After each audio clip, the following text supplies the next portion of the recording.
Redux, all he's working with cover-wise is maybe like an inch of elevation cover, and that is it. And if his big head sticks up just a tiny bit, Cheelin has his number. But La Familia, with 4 players still able to press in into Tip Top, they will be on the low ground though, so they might be the focus of teams as they work their way in. Wow, beautiful nade.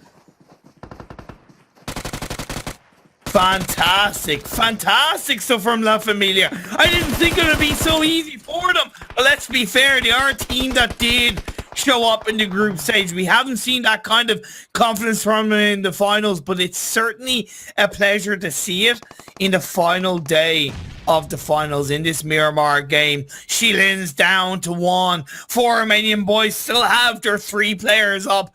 So resilient. So controlling. They just don't give up. Look at the positioning of the 3. Knocking. Look at the positioning of the 3 players in such a hectic last ending when they've been under so much pressure. Immediately when each player moves out, they're each in a separate key position, each doing a separate job in a separate angle. Of course, Bright a little bit overextended, but it is still good to see that they're taking initiative to be proactive. Yeah, unfortunately, the edge of the blue zone, as well as the pressure from the teams around them, makes it so much harder. But La Familia, 10 kills, looking to get their chicken dinner. Shailin goes down, and La Familia come out on top of Miramar. I'm genuinely so happy to see La Familia get a chicken dinner on the final day. Yeah, definitely. Well played. Now, they need to clear out the defeaters. If they don't take out the defeaters, then they don't have a chance of winning. And then Nightmare gets taken out. Unfortunately, La Familia controlling this game. They performed well in Miramar. Now they're looking to perform just as strongly in the final game of the day. Like I said, it's a pleasure to see them in the upper half of this game, still holding things out. If they get the revive and the Kobo full squad on board, the feeders, they get taken out. 1 nade to rule them all. We're left with 3 teams. Nothing more satisfying and competitive than throwing 1 nade and getting a full squad wipe and 3 or 4 kills. Evil Boy, he's still got more grenades, and I think he's going to run down for that crate and maybe loot some more boxes for grenades just as well from the defeaters' bodies. Last fight it was thrown out, right? So I do like that from Kobo. Playboy is doing the right thing of staying prone down in the middle, hoping that he's not spotted. I think last fight might have an idea he's there, but the second last fight, in any way, look for an engagement first. Then they make noise, and La Familia will come out on top. So I get why last fight are not moving a muscle. Yeah, it's a patience game right now. We're probably actually going to see the next circle shift before the next action breaks out. I'm almost curious to think if La Familia know last fight is there. They've been looking really hard. Okay, there we go. Okay, Evil Boy is looking down a little bit to the left now. So they are aware, and right there, Evil Boy picks up that fight. The fight has opened up. This is La Familia's game to win now. Instantly they react to it. Instantly they send a nade to utility, push forward in bodies and droves as they look to take their second chicken dinner of the day, back to back I might add, as they shut down the champions of the PMCO finals, and the last kill comes on board.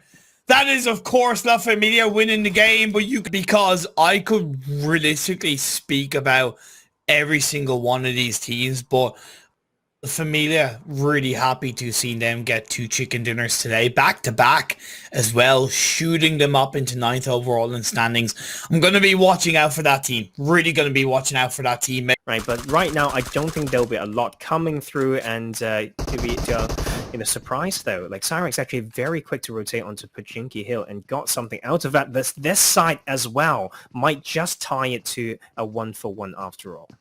One left, maybe wishing he had joined up with his fight, but it was 18-02, wishing he hadn't fought Syrax. They'll be eliminated first in the final day.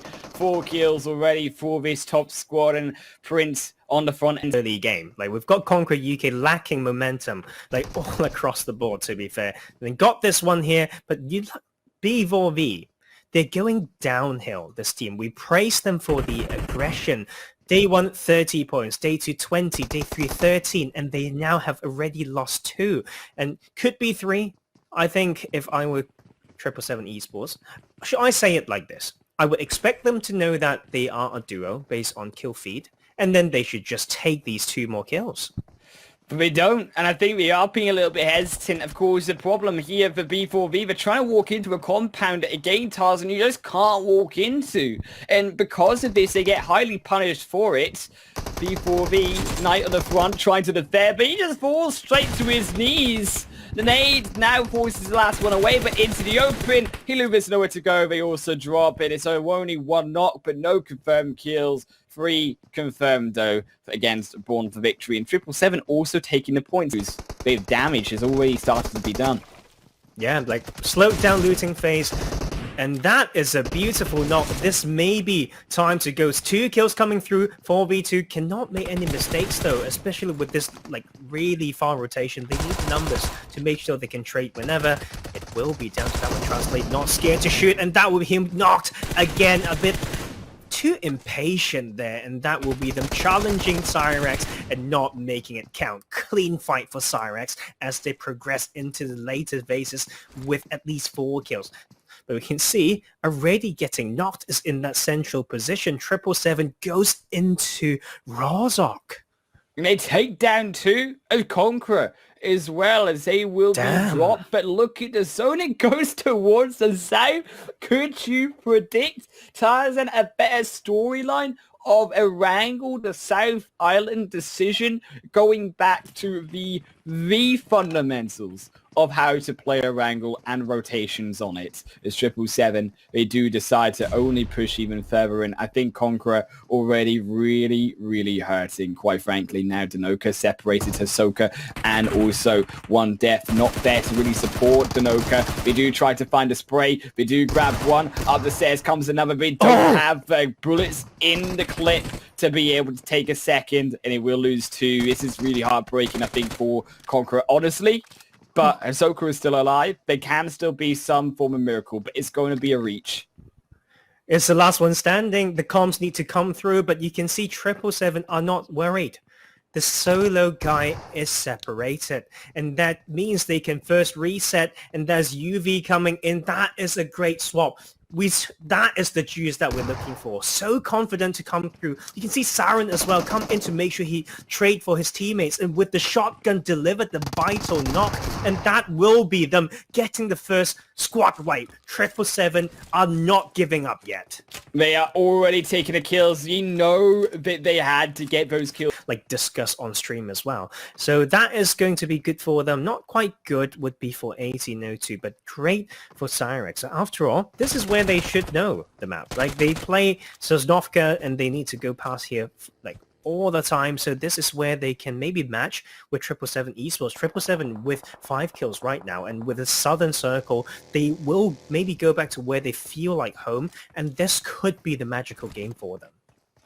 1802, they already dropped down into the ocean. You can see they have given up slightly, and it feels, unfortunately, a little bit disappointing. 1802 already 2 dead. In a game, it just has been such a difficult day for them. But credit to them, I think that they have done fairly well in those first 3 days. If you exclude today's games, it just has been, unfortunately, that ability that they can't step up. Yep, and that's, hard. If you can come in with that mentality to fix things and see how you can make it work is just the key. Like, a lot of these teams got that potential. Please, if you can, just believe in what you can achieve together. You've done a lot of great things. Expand that.